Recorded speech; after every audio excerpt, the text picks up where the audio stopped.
طبعا الزميل العزيز محمد الراعي واكب هذه الفعالية وحضرها، وخص البرنامج بهذا التقرير.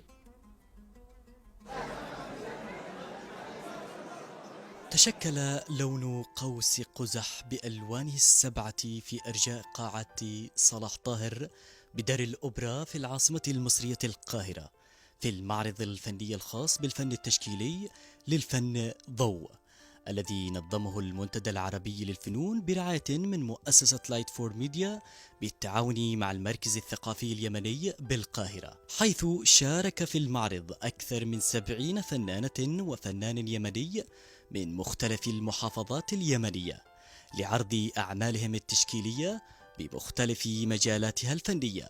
فن المنمنمات فن إسلامي قديم اندثر من الدول العربية، والجزائر هي من تعيده إلى الدول العربية. مننا قليل من نشارك أو يعمل بهذا الفن. وأنت تتجول في هذه الصالة تجد الألم وقبله الأمل على هيئة رسومات وصور مختلفة تترجم عبر عدسة الكاميرا أو أنامل الفنانين المشاركين في المعرض.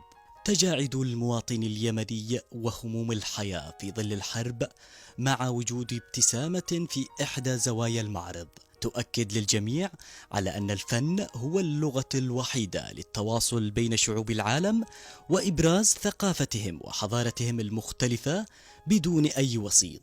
هذا المعرض المتنوع اللي يضم هذه المجموعة من الفنانين من مختلف المحافظات اليمنية، بالإضافة إلى فنانين يمنيين مقيمين هنا في القاهرة. اليوم كان يعتبر بمثابة عرس فني ثقافي.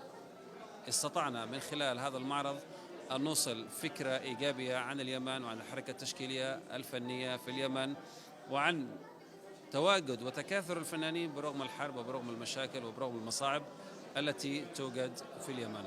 يهدف المعرض إلى التعريف بجماليات وحضارة وثقافة اليمن للجمهور العربي، وإبراز رواد الفن الذين ساهموا في تطوير الحركة الفنية اليمنية خلال الأعوام السابقة. حضور جماهيري عربي ويمني واسع بمختلف التخصصات الفنية والأكاديمية، وكذلك كان للنقاد العرب حضورا وقد أبدوا إعجابهم بالمعرض والتعرف على تاريخ وحضارة اليمن الكبير. المعرض النهاردة في حداثة، وبعد الحداثة في كلاسيكية، في شغل موجود عالي جدا، في مشاعر وأحاسيس بتقولي أو أنا قريتها النهاردة في اللوحات كلها، عاوز أرجع وأعود لبلدي، عاوز أشم ريحة هواء اليمن السعيد، عاوز أدوس على الرملة الجميلة والتراب الحلو، عاوز أقعد تحت شجرتك يا يمن يا سعيد.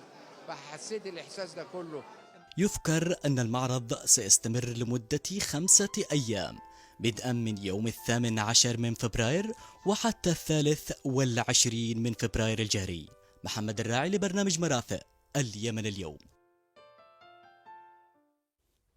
شكرا للزميل العزيز محمد الراعي الذي خص البرنامج بهذا التقرير.